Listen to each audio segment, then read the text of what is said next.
Well, hi, thanks very much for joining me in my shop. I'm going to go another step with this radio, and I'm going to remove the last old questionable capacitors that are in here. There's 1, 2, 3, 4 molded capacitors I'm going to take out, and we'll see if that improves the operation of the radio.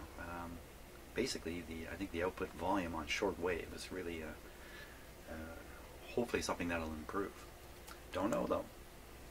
So I'm also going to test them one at a time. As I take them out, I'll test them on my tester. So let's get going. Okay, so the first capacitor I'm going to go after is this one here. We'll take a little bit of a closer look at it, see where it is in the circuit. Okay, so there it is there. Read the value right up here, 4,700 picofarads. 400 volts, and it's connected to, let's see, this terminal, which is connected to the chassis ground. So one end is grounded, the other end connects to the output tube. Tricky to see, but it's pin number 2. Pin number 2 on the output tube. So we'll take a look at the circuit diagram here and see if we can sort that out. Okay, so we're looking at the schematic. I want to zoom it in a bit. That would be a smart move. Okay, so we're looking at the schematic. Somewhere over here is there it is, right there, 0.0047. And let's see, it's just on the plate, pin number 2. So that's the capacitor we're going after. A 0047, or I think I'm going to put in a 0.005, which is basically the same thing. It's in there now. So I'll just cut that one out. I'll put the other one in, then we'll test this one and see where we're at. Okay, so I have the new capacitor soldered in. Hey, something kind of interesting happened here while I was doing that. Of course, there's always something interesting going on. Let me just reconnect this. So I just grabbed my soldering iron, soldered one terminal, and then the other. Oh.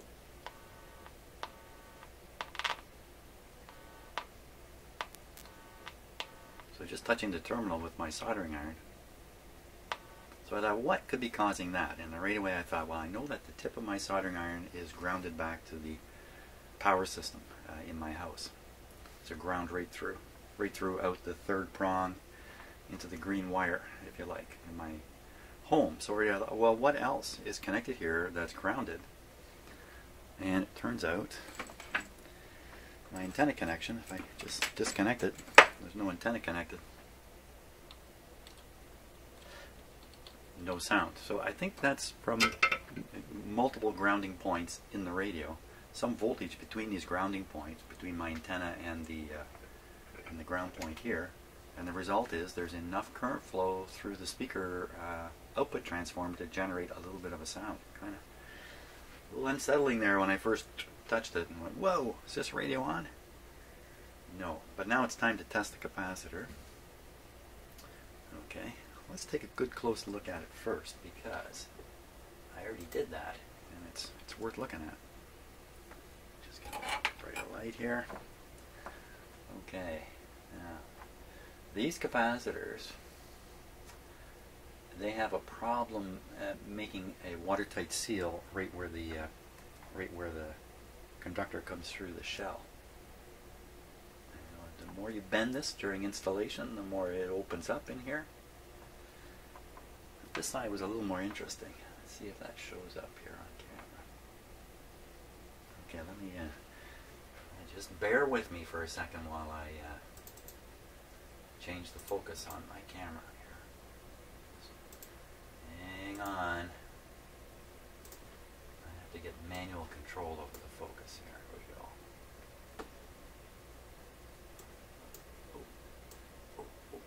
Okay, take a close look at this now.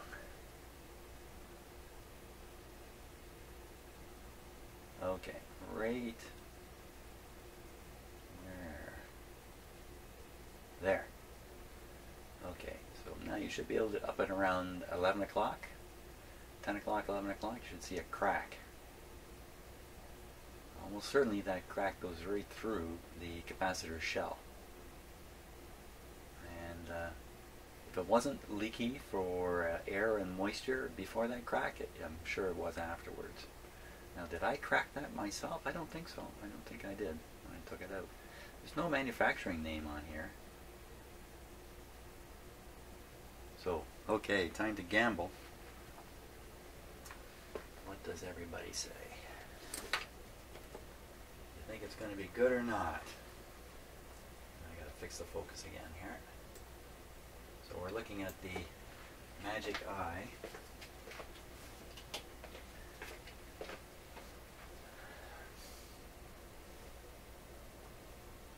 On the capacitor tester. I'm just going to leave you looking at it while I hook up the capacitor here to the test leads. But now, 25 volts. So what should happen is the Magic Eye should slam closed and then come open fairly rapidly back to the way you see it right now when I apply the test voltage. It's only 25 volts. So if a capacitor can't stand up to 25 volts, it's finished. Here we go. It did not open. That's me. On with the voltage and it just stays. So leaky, bad leaky for sure. Okay, so that's basically capacitor number 1 done. Now what was that capacitor doing? What was that capacitor doing? Again, let's take another look. And the question is, could this guy be responsible for terrible things? It's right here. What is the purpose of that? It's a very small capacitor. You know what? I don't exactly know what this is for, but I'm going to guess it's to null out any high frequencies that might be coming through here. I really don't know exactly what that capacitor is for. So you're all typing away quickly on your keyboards now, letting me know what it's for. It's probably just to suppress oscillations and things like that. Don't think it's involved in tone control. I believe this is the tone control here. This guy, this capacitor here, 47 picofarads is what this is. Very, very small capacitor. I can show you that in a moment here, just where exactly that is. So I do this. You're going to have to look at it with the small camera though. So, let's flip this back here like this. Okay, so it's right up on top of here. Let me show you with the other camera. There it is, that green capacitor right there. And you can see 47 written right on it. And this is the tone control switch here. It's a rather complicated looking thing. I had to study it for a while. You see that little pin there in the middle? Just above my finger? When I rotate the switch, that metal pin moves. It moves kind of quickly.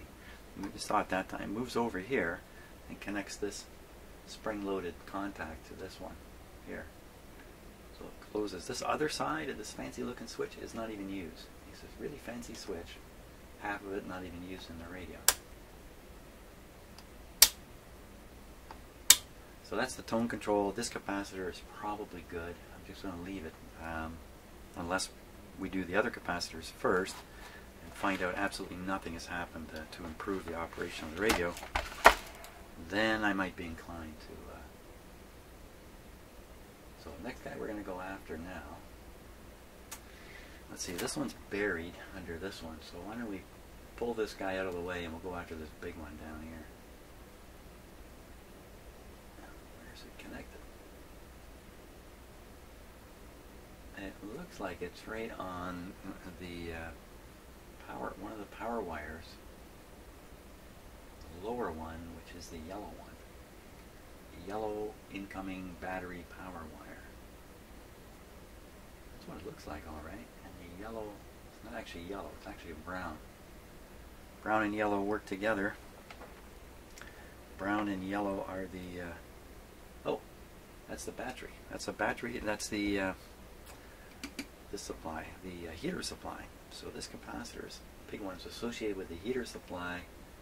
Where's the other terminal going? No surprise, it's going to ground on that busy spot there. Look at all those pencil marks on the chassis. Are those outlines of where to drill holes through the chassis? I don't think so. Let's see, there's a line drawn. I don't know.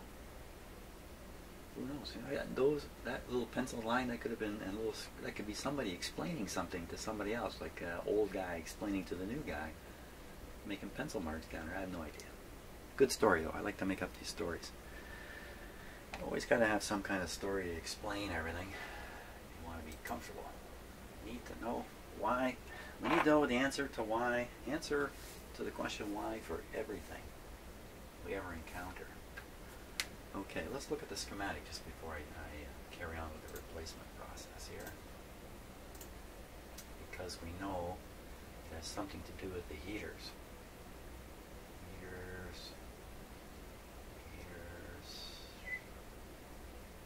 No, there's a resistor off this one. There's no capacitors laying around here. So we'll come down here to the heater supply. So, oh, there we are. There's the switch, and on the other side, there it is. 0.47. That's it. What's the purpose of this? Probably to knock noise out of the heater supply voltage. And look at that. I hadn't noticed this before. No, don't look at that. Never mind. Momentary confusion on my part. So that's the guy we're going after. 0.5, basically. 0.5 resistor. Okay, I'll change that guy out and we'll see what good. Okay, so I've cut that out. Let's take a closer look at it here. Where did I put it? Crying out loud. Oh, for crying out loud.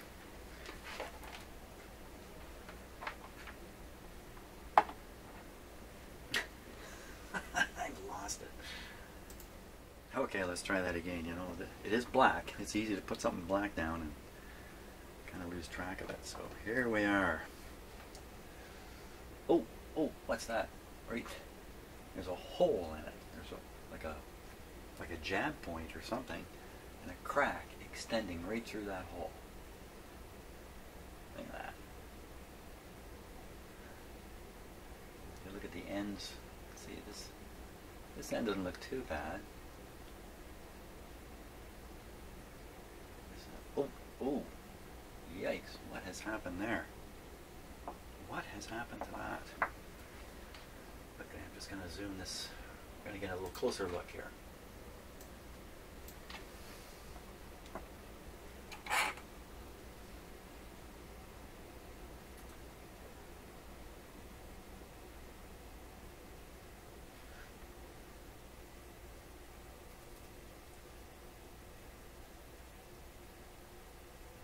Well, that sure doesn't look water or airtight to me. Moisture tight. That looks terrible. I wonder what happened to this thing. It's kind of sitting all by itself in the bottom of the radio. Okay, let's give them a test. Now, anybody willing to bet on this one? Boy, I'd bet on this. I bet this thing won't pass the 25 volt test. Okay, so I'm going to hook it up here to the test leads. I'm using a Heathkit C3 capacitor checker, by the way. Okay, we're connected. Here we go. Will the eye open up? No, that eye is not opening up. That's shot. That's just shot. Totally shot. No surprise there. You can see it visually, and where's the test proves it to be shot? It's a shot. Totally shot. So I will replace it. I'll put the new one in. Oh, by the way, here's the new one. Just compare this. Here's the old one. Here's the new one. Little difference in size. Black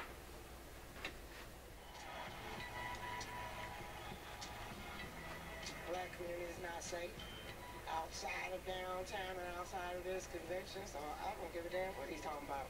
It's not only against blacks, it's about people in poverty. It's the rich against the poor. There's something happening here. What it is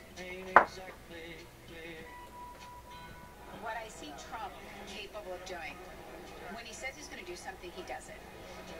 He's a businessman, and if you look in America, we need a businessman. Stop, children, what's that sound? Everybody look what's going down. We must immediately suspend immigration from any nation that has been compromised by terrorism. We don't want them in our country. Everybody's right if everybody's wrong. My sign says build bridges, not walls, and I'm a Muslim, and the image that Donald Trump has been spreading about Muslims and Islam is completely wrong.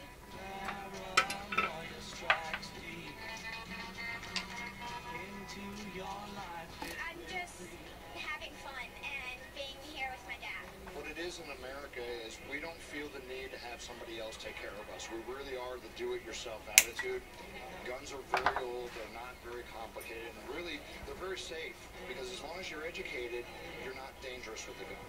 There's a man with a gun over there telling me I got to beware. You know, I saw all these jobs leave, and I wondered, why did they leave? And I actually worked in a machine shop, and once I worked in the machine shop, I understood cutting taxes and cutting the corporate tax is the only way we're going to bring industry back to our country.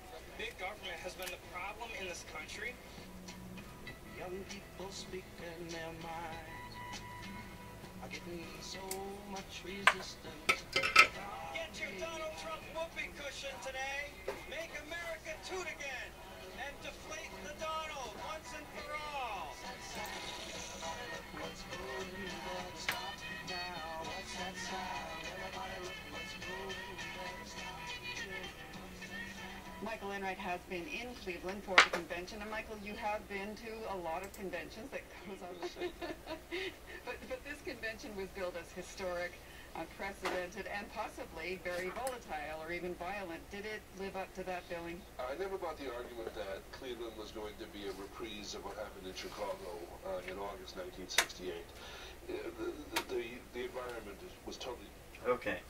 Love listening to the radio. Hardly ever get a chance when I'm working in the shop here. So, okay. Now, this is the grid blocking capacitor. This is the one that blocks the DC, the grid blocking capacitor. What am I talking about? This is the one that's on the volume control. Well, stop talking. Let's take a look. Let's take a look. Here we are. Okay, volume control is here. That one there, 0.022, is the one I'm about to test. I've already got the replacement in the radio now. So let's go back here. Here we go. Will it hold up 25 volts? Oh, look at that. It's not fully closed. But that's enough to say it's shot. We'll go up to 150 volts. Now it's not going to show any opening. It's shot. It's just as bad as the last guy. They're all bad. All these ones are bad. I didn't examine this one for a crack or mechanical failure, so I'll do that right now myself. But it actually looks, well, this is the best looking one. There we go. What have I got left? Okay, I've got one more left in here to do. Let's see, that's on pin number 7. Pin number 6. 1, 2, 3, 4, 5, 6.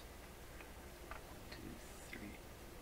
Yeah, pin number 6. We'll see what capacitor is on pin number 6. Pin number 6 of the output tube. Pin number 6.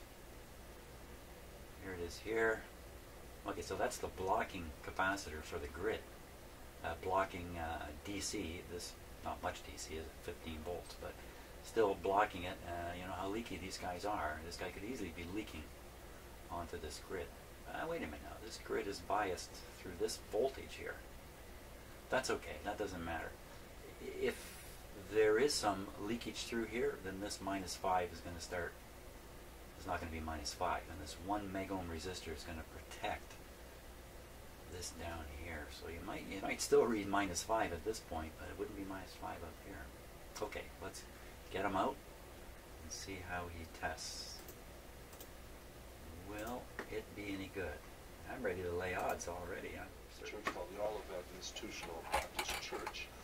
I met the pastor, a man named Jawanza Coleman. Keep an eye on this guy, Laura. He is going to be a leading civil rights activist in the years to come. We talked to, as I said, David Fromm, the former speechwriter for George W. Bush, and now ardent reformer of the Republican Party, although he's not getting anywhere with his reforms. We went to the Rock and Roll Hall of Fame. They set up a special exhibit during the RNC convention. It's about rock and roll and power and politics, and that was fascinating. And some Muslim American comedians, and of course you can't talk about Donald Trump without talking about his hair. So we went to the best barbershop in an area of Cleveland called Old Brooklyn. And I interviewed the barber, and it's quite interesting, his take on Mr. Trump's top knot. Okay, we're going to get to that very soon, but you did talk to a number of Trump supporters. And what's your sense now of who they are and what is driving their belief that President Trump is what America needs? A lot of white males, a lot of middle-aged to late middle-aged men and women, what we would call middle class, I guess. They are angry. That's the common emotion for all of them. They are frustrated. They don't understand what has happened to what they call their country. They want to take it back, as they say. For the most part, they believe that the country is on the wrong path. It's taking a wrong direction. And that is all the fault of the Democrats. 7.5 years of Barack Obama and a bloated government. They think that Donald Trump tells it like it is. They think he knows their problems. They also think he's tough. That President Trump will make the streets safe and get rid of all the terrorists. So it's a kind of negative sensation. Okay, there's the preview. Now let's hear from some of the Republican delegates you spoke to.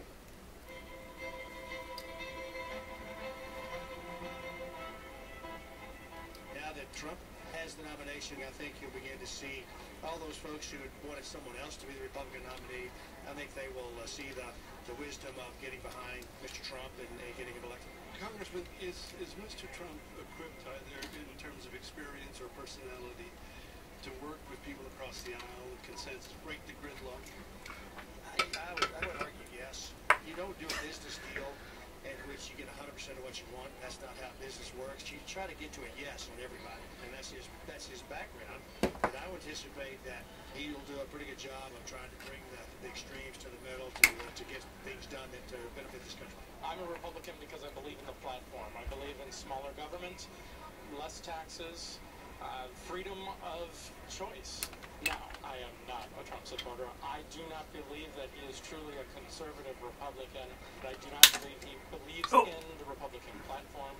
I do not believe that he has the best interests of our country and of the Republican Party in mind.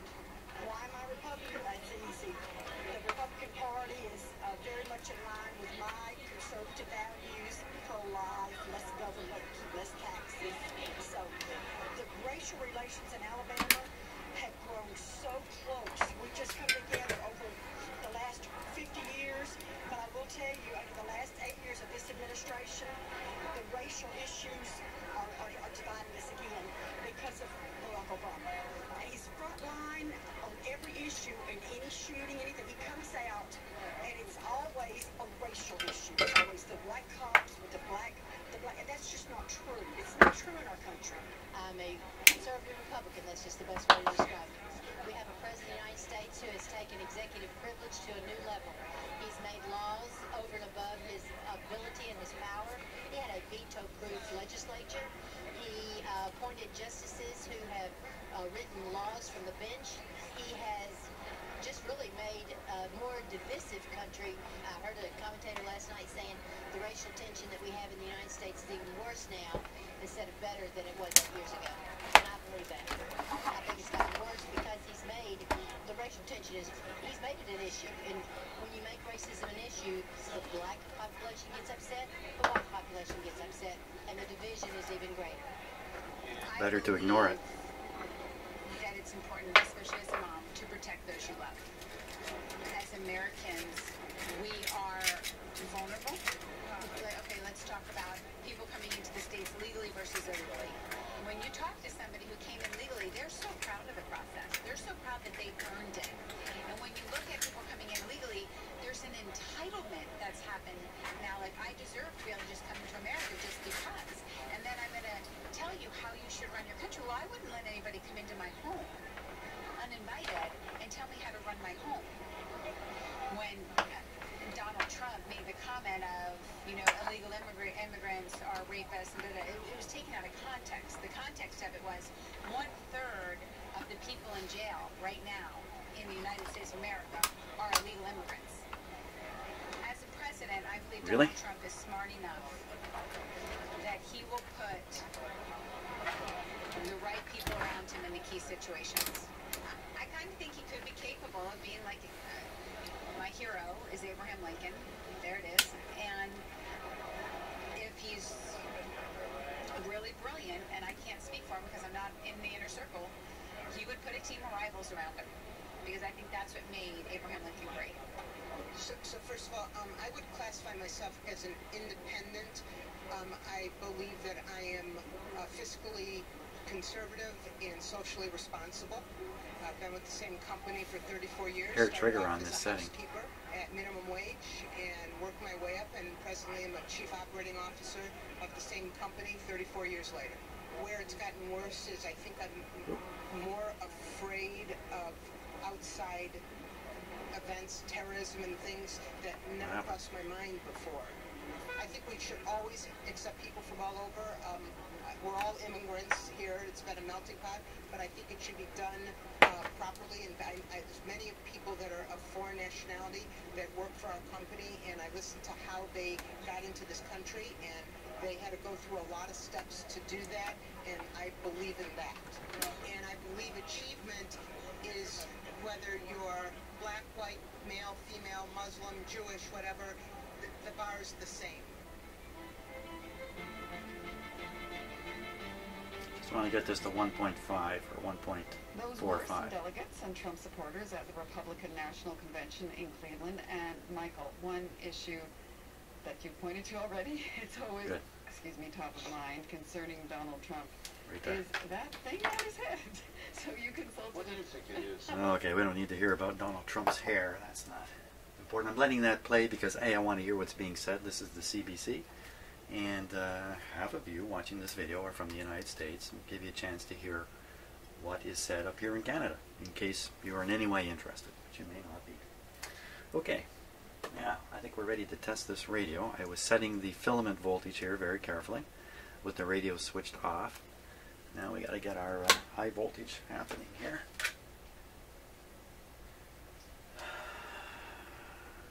So some of those capacitors were in pretty significant positions in this radio, so there's a good chance of a performance improvement.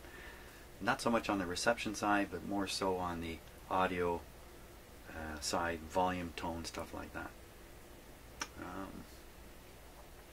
Okay, a little bit of concentration here before I make a mistake. So this is set okay. The high voltage is still connected here. Okay, we're ready. So as soon as I turn the radio on, the heaters will receive power, and then I'll apply the high voltage and we'll see what we get out of it. Here we go. Okay, very small current here. Volume about halfway.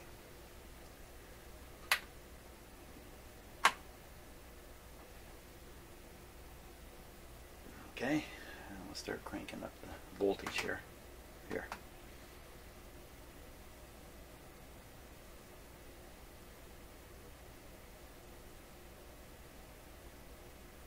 Okay, we should be hearing something at this point.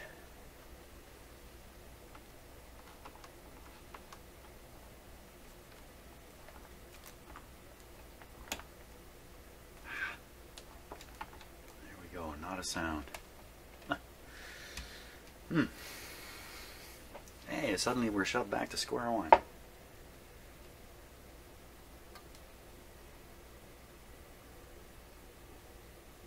Oh, it sounds like a loose connection here, actually.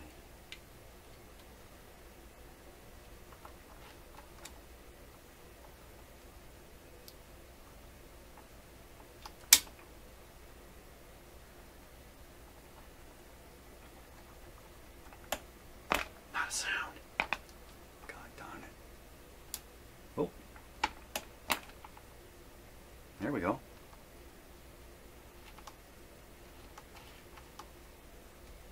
Bad feeling about this. I'm holding the speaker right up at the microphone ears. I doubt you can even hear it. Let's hook up a speaker. Once in a while, these radios are incredibly quiet without a speaker hooked up, or antenna hooked up.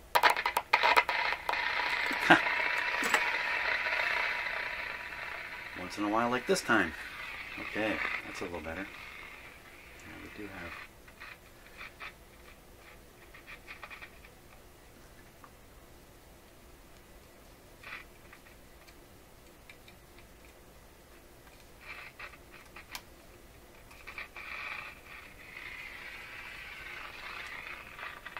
Crummy clip lead.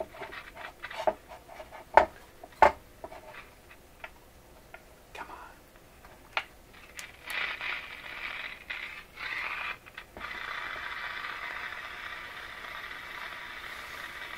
Okay, where are we on the... I'm not quite sure which band we're on now. I think it's a regular broadcast band.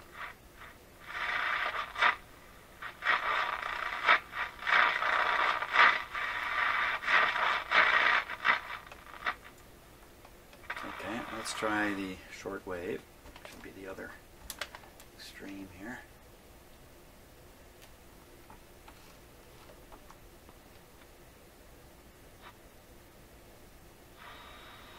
Very, very low volume still. I'm hoping that's going to be an alignment problem.